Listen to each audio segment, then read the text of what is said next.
لا نبي بعده. أعوذ بالله السميع العليم من الشيطان الرجيم. بسم الله الرحمن الرحيم.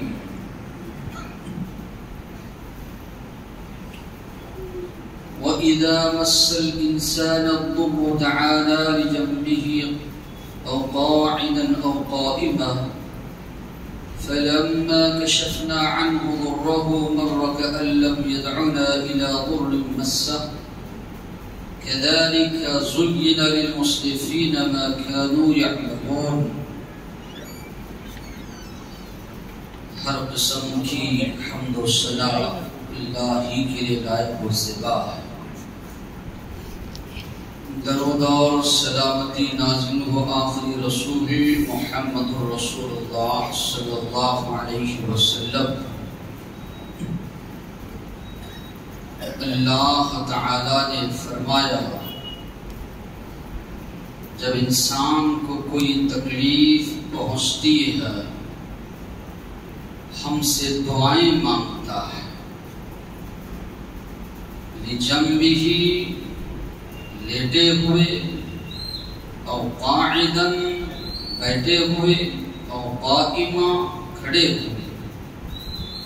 فلما کشفنا عنہ ضرہ جب ہم اس کی تکلیف کو دور کرتے ہیں تو اس طرح گزر جاتا ہے گویا کہ اس نے ہم سے دعا ہی نہیں مانگی اس تکلیف پر جو اس کو پہنچی تھی.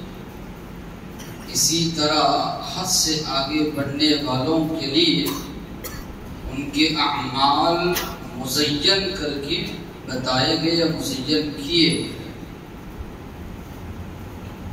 کہا جاتا ہے کہ کہتے ہیں کہ آتا ہے مصیبت میں خدا یاد.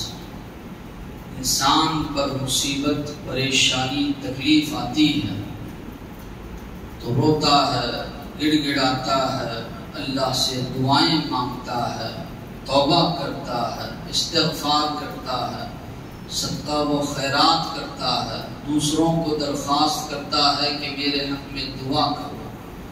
لیکن جب یہ مصیبت پریشانی انسان کی ٹل جاتی ہے مصیبت دور ہو جاتی ہے تو اللہ کو بھلا دیتا ہے. دعا مانگنا اسی طرح توبہ و استغفار کرنا اللہ کے راستے میں صدقہ و خیرات کرنا چھوڑ دیتا ہے. تو یہ چیز نہیں ہونی چاہیے. اللہ کے نبی نے فرمایا ایک مسلمان کا معاملہ بڑا عجیب ہے. ہر حال میں ہر معاملے میں یہ ثواب کو ہاتھ سے جانے نہیں دیتا. اسے مصیبت پہنچتی ہے تکلیف پہنچتی ہے صبر کرتا ہے تب بھی اس کو جو ہے ثواب ملتا ہے. اچھائیاں اللہ کی جانب سے ملتی نعمتیں ملتی ہیں یا اسی طرح اچھے ایام اس کے گزر رہے ہوتے ہیں اللہ کی شکر گزاری کرتا ہے تب بھی ثواب ملتا ہے. تو معنی یہ ہے کہ یہ ہر حال میں اللہ کو یاد رکھتا ہے. اچھے ایام ہو اللہ کی شکر گزاری مصیبت پریشانی ہے صبر کرتے ہوئے اللہ تبارک و تعالی سے دعا کرنا. تو یہی جو ہے ہر ایک مسلمان ہر ایک مومن کا جو ہے شیوائے اسی طرح طریقہ ہونا چاہیے. ہر حال میں اللہ کو ایک مسلمان یاد رکھے. اچھے ایام ہو تب بھی مصیبت پریشانی ہو تب بھی اس لیے کہ اچھے ایام لانے والا بھی اللہ ہے. مصیبت پریشانی آتی ہے تو وہ بھی اللہ ہی کی جانب سے. اس لیے انسان ہمیشہ اللہ کو یاد رکھے. اس کے بعد اللہ نے فرمایا وَيَعْبُدُونَ مِن دُونِ اللَّهِ مَا لَا يَضُرُّهُمْ وَلَا يَنْفَعُهُمْ وہ عبادت کرتے ہیں اللہ کے علاوہ ایسوں کی جو نہ نقصان پہنچا سکتے ہیں نہ فائدہ پہنچا سکتے ہیں. وَيَقُولُونَ اور کہتے ہیں هَؤُلَاءِ شُفَعَاؤُنَا عِندَ اللَّهِ یہ ہماری سفارش کریں گے ہمارے سفارشی ہیں اللہ کے پاس. قُلْ آپ کہیے أَتُنَبِّئُونَ اللَّهَ کیا اللہ کو ایسی بات کی خبر دے رہے ہو جو نہ آسمان میں ہے نہ جو زمین میں ہے؟ سبحانہ اللہ کی ذات بہت پاک ہے، وتعالی بہت بلند ہے، عما یشرکون ان چیزوں سے جس کو یہ لوگ شریک ٹھہراتے ہیں۔ کئی باتیں اس میں غور کرنے کی ہیں۔ پہلی بات، اللہ تبارک و تعالیٰ نے یہ فرمائی، اللہ کے علاوہ جس کی بھی عبادت بندگی کی جاتی ہے نہ وہ نقصان پہنچا سکتے ہیں نہ نفع پہنچا سکتے ہیں۔ ہر ایک نبی، ابراہیم علیہ السلام کی سیرت اٹھا کر آپ پڑھیں گے تو یہ بات سامنے آئے گی۔ بڑے پیارے انداز میں اپنے والد یا اپنی قوم کو انہوں نے سمجھایا، کہا جن بتوں کے سامنے تم لوگ جھکتے ہو، عبادت کرتے ہو، بندگی کرتے ہو، نہ وہ سن سکتے ہیں، نہ تمہاری پکار کا جواب دے سکتے ہیں، نہ نفع پہنچا سکتے ہیں، نہ نقصان پہنچا سکتے ہیں۔ اللہ نے قرآن مجید میں یہاں تک کہا ان کے سامنے جو غذا رکھی ہوئی، لوگ منتیں، مرادیں یا اسی طرح پوجا یا اسی طرح مسلمان دیگر ارادوں سے لے جا کر جو رکھتے ہیں، مکھی یا کوئی چیز اگر اس میں سے لے کر جائے تو اس سے یہ چھین نہیں سکتے، روک نہیں سکتے۔ اتنے یہ کمزور ہیں۔ اللہ تبارک و تعالیٰ نے کہا ضعف الطالب المطلوب، جو مانگ رہا ہے وہ بھی بے بس، جس سے مانگا جا رہا ہے وہ بھی بے بس۔ تو نہ یہ نفع پہنچا سکتے ہیں نہ نقصان پہنچا سکتے۔ پہلی بات اللہ نے یہ فرمائی۔ دوسری بات، یہاں پر یہ لوگ جو ان کی عبادت کرتے تھے ان کو معبود نہیں سمجھتے تھے، بلکہ یہ سمجھتے تھے کہ یہ ہماری سفارش کریں گے، ہمیں بچا لیں گے، اللہ کے پاس چھوڑا لیں گے۔ آج مسلمانوں میں بھی اگر آپ دیکھیں گے، کئی مسلمان جو مزاروں پر جاتے ہیں، چڑھاوا چڑھاتے ہیں، منتیں مانگتے ہیں، مرادیں مانگتے ہیں، دعائیں مانگتے ہیں، سجدہ کرتے ہیں، رو رہے ہیں۔ آج کل ویڈیوز دیکھیے آپ، رو رہے ہیں، گڑ گڑا رہے ہیں، اولاد مانگ رہے ہیں۔ جو کام اللہ کے لیے کرنے ہیں وہ سارے کام ان سے کر رہے ہیں، اور مسلمانوں کا بھی عقیدہ یہ ہے یہ ہماری سفارش کریں گے، ہم ان کو وسیلہ بنا رہے ہیں، یہ ان کے ذریعے اللہ ہماری دعا کو قبول کرے گا۔ تو قرآن جس عقیدے کی تردید کر رہا ہے، اس دور میں جس دور میں قرآن نازل ہوا، کفار و مشرکین کا یہی عقیدہ تھا، یہ فرشتے ہیں، یہ اسی طرح یہ بت جن کی عبادت کر رہے ہیں، یہ ہماری سفارشی ہے، ہمیں اللہ کے پاس بچا لیں گے، چھوڑا لیں گے، یہی عقیدہ تھا۔ اب مسلمان جو آج کل جو قبروں کے ساتھ کر رہے ہیں، اس میں اور یہ عقیدے میں کیا فرق ہے؟ کوئی فرق نہیں۔ وہ اپنے نیک لوگوں کے ساتھ کرتے تھے، مسلمان اپنے نیک لوگوں کے ساتھ کر رہے ہیں، اس سے نقصان کیا ہوگا؟ نقصان اس کا سب سے بڑا یہ ہے، مشرک کے دل میں اللہ کا ڈر، اللہ کا خوف، اللہ کی عزت، اللہ کا احترام، اللہ کی تعظیم نہیں ہوتی۔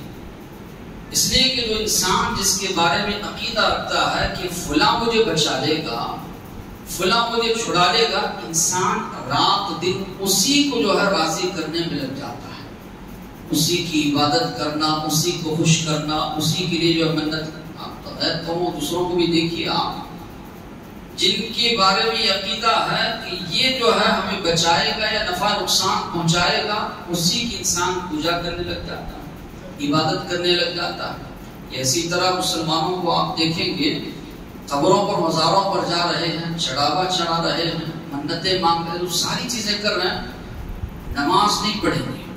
نماز نہ پڑھنے کا نہ انہیں غم ہے نہ پریشانی ہے، برابر گیارہویں کریں گے۔ ڈر ہے، قربانی کریں نہ کریں لیکن برابر گیارہویں کریں گے۔ یہ ڈر نہیں کریں گے تو کہاں مایوس والی جو ہے ناراض ہونا ہے۔ تو یہ جو عقیدہ ہے کہ انسان جب اللہ کو چھوڑ کر دوسرے کے بارے میں جب یہ سمجھتا ہے یہ مجھے چھڑا لے گا، یہ مجھے بچا لے گا، یہ میری پریشانی دور کرے گا، سفارش کرے گا، تو انسان اللہ کو چھوڑ کر اس کو راضی کرنے میں لگ جاتا ہے۔ تو کفار و مشرکین بھی یہی کرتے تھے، اللہ کو چھوڑ کر بتوں کو راضی کرنا، اسی طرح بتوں کے لیے سب کچھ کرنا۔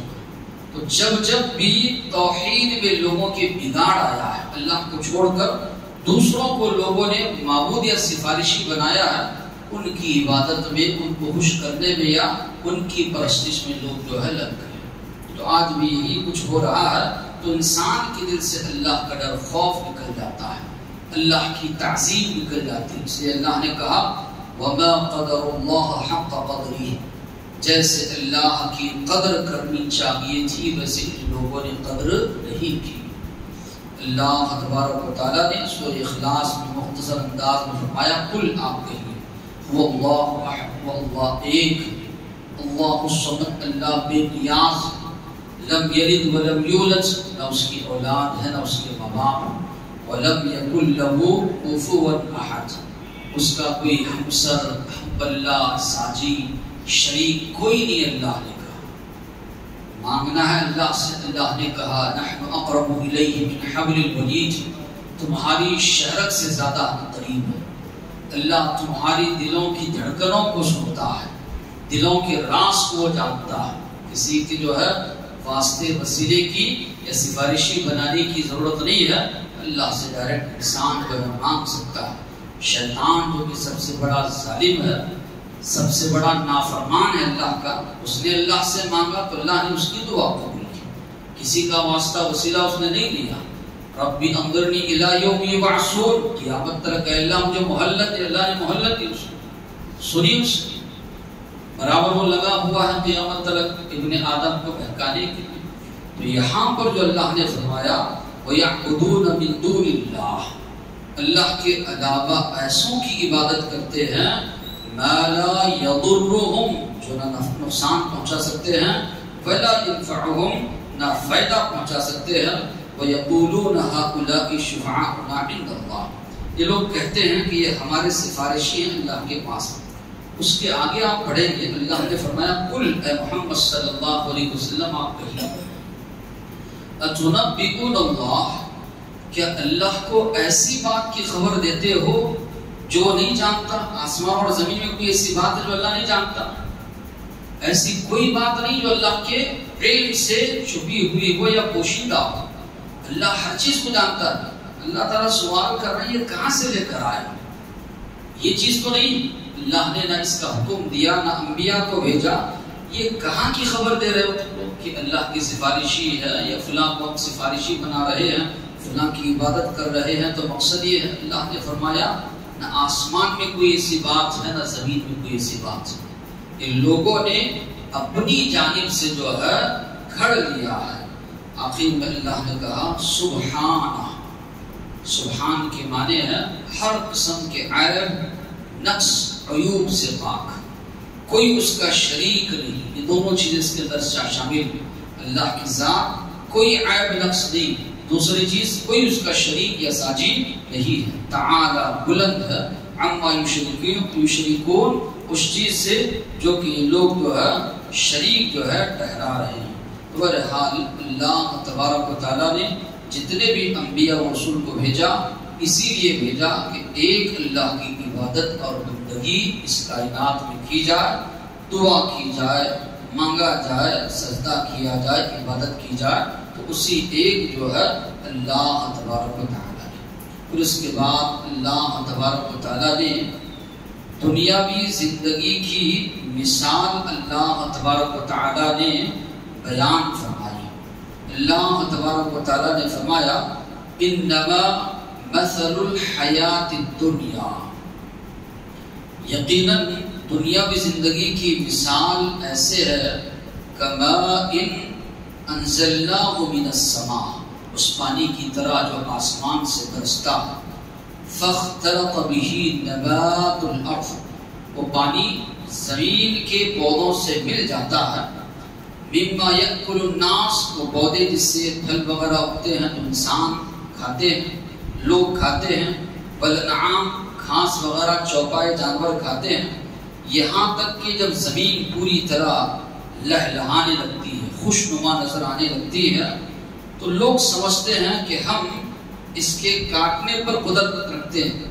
اچانک اللہ کا عذاب آ جاتا ہے، تہس نہس ہو جاتی ہے. اس طرح گویا کہ کل تلک وہاں پر کوئی کھیتی موجود تھی ہی نہیں. تو اللہ تبارک و تعالیٰ فرما رہے ہیں دنیا کی زندگی کی مثال ایسی ہے، انسان پیدا ہوتا ہے، بچپن سے جوانی ایسی جیسے کھیتی ہوتی ہے لہلہا رہی ہے، اس کے بعد بڑھاپا، یعنی اس طرح کھیتی لہلائی، کسان کاٹتا ہے تو ختم ہو جاتی ہے، یا اللہ کی جانب سے بارش وغیرہ نازل ہوتی ہے تو اس کو بہا لے جاتی ہے۔ کل تلک جو رونق یا اسی طرح خوشنما نظر آ رہی تھی پوری طرح ختم ہو گئی۔ اسی طرح انسان جب جوانی سے بڑھاپے کی طرف جاتا ہے تو یہی اس کی مثال ہے۔ تو معنی یہ ہے بے ثباتی اللہ نے بیان کیا کہ دنیاوی زندگی یہ ہمیشہ رہنے کے لیے ہے۔ انسان آیا ہے، خود انسان اپنی آنکھوں سے دیکھ رہا ہے، جو آئے ہیں وہ یقیناً اس دنیا سے جا رہے ہیں۔ اس کے بعد اللہ نے کہا واللہ یدعو الی دار السلام، اللہ تمہیں بلاتا ہے دار السلام کی طرف۔ دار السلام سے مراد جنت ہے۔ جنت کے ناموں میں سے ایک نام کیا ہے؟ دار السلام، سلامتی کا گھر۔ ایک مسلمان یا ایمان والے جب داخل ہوں گے جنت میں، فرشتے سلام کے ذریعے ان کا استقبال کریں گے۔ ہر جگہ ہر سمت سلامتی ہی سلامتی، نہ غم ہوگا، نہ انسان کو جو ہے تکلیف ہوگی، پریشانی ہوگی، ہر جانب سلامتی ہی سلامتی۔ وَيَهْدِي مَن يَشَاءُ إِلَىٰ صِرَاطٍ مُسْتَقِيمٍ، اور جس کو چاہتا ہے سیدھے راستے کی طرف جو ہے رہنمائی کرتا ہے۔ لِلَّذِينَ أَحْسَنُوا الْحُسْنَىٰ، اللہ نے کہا جو بندے نیک اعمال کرتے ہیں ان کے لیے اچھا بدلہ ہے، وَزِيَادَةٌ، اور زیادہ میں عطا کروں گا۔ اب یہاں پر مفسرین لکھتے ہیں زیادہ سے مراد کیا ہے؟ اللہ نے خود فرمایا جو بندے نیک اعمال کرتے ہیں، نیکیاں کرتے ہیں، ان کا اچھا بدلہ میں دوں گا۔ بدلہ تو اللہ نے بتا دیا، پھر زیادہ سے کیا مراد ہے؟ مفسرین نے لکھا ہے اللہ کا دیدار ہے۔ ان کا بدلہ مومن یا مسلمان جو نیک اعمال کر رہے ہیں، جنت تو اللہ نے دے دی۔ جنتیوں سے اللہ سوال بھی کریں گے جب جنتی لوگ جنت میں جائیں گے، کسی چیز کی کمی ہے، جنتی لوگ کہیں گے نہیں ہے اللہ اتنی ساری چیزیں تو نے دی، ہمارے چہروں کو روشن اور خوشنما تو نے بنایا، اب اور کیا چیز کی ضرورت ہے؟ اللہ تعالیٰ اپنے آپ کو جنتیوں کے سامنے ظاہر کریں گے۔ اللہ کے نبی نے فرمایا ساری کی ساری نعمتیں پھیکی پڑ جائیں گی اللہ کے دیدار کے سامنے۔ اس لیے اللہ نے کہا للذین احسنوا الحسنى وزیادہ، جو بندے نیک اعمال کرتے ہیں ان کو ہم ان کی نیکیوں کا اچھا بدلہ بھی دیں گے، اور زیادہ سے مراد اللہ کا دیدار بھی ان کو نصیب ہوگا۔ لا يرحق وجوہہم قطر ولا ذلہ، نہ وہاں پر کوئی اداسی چھائی ہوئی ہوگی، نہ کوئی ذلت و رسوائی ہوگی۔ اولئک اصحاب الجنہ، یہ جنتی لوگ ہیں جس میں ہمیشہ ہمیشہ رہیں گے۔ دنیا کی نعمتیں ایسی ہیں انسان کے پاس آج ہیں تو کل نہیں، یہ نعمتیں ہیں انسان چھوڑ چھاڑ کر اس دنیا سے چلا جائے گا، نعمتیں یہی رہ جائیں گی۔ مگر جنت کے بارے میں اللہ نے فرمایا جنت کے مکی رہنے والے بھی ہمیشہ رہیں گے، وہاں کی نعمتیں بھی کبھی ختم ہونے والی نہیں، ہمیشہ ہمیشہ وہاں کی نعمتیں رہیں گی۔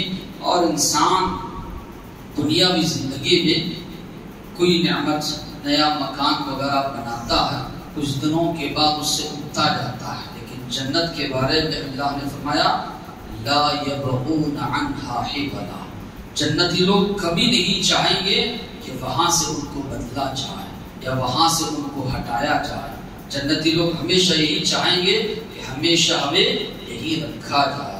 معلوم یہ ہوا وہاں کی نعمتیں بھی پائیدار ہمیشہ ہوں گی، اور جنتی لوگ بھی ہمیشہ اس پہ رہیں گے، کبھی بوڑھے نہیں ہوں گے، بڑھاپا نہیں آئے گا، اور نہ ہی کوئی نعمت وہاں پر چھننے والی۔ اس لیے اللہ نے کہا اللہ تم کو بلاتا ہے دار السلام کی طرف، یعنی جنت کی طرف اللہ تمہیں بلاتا ہے۔ وآخر دعوانا الحمد للہ رب العالمین۔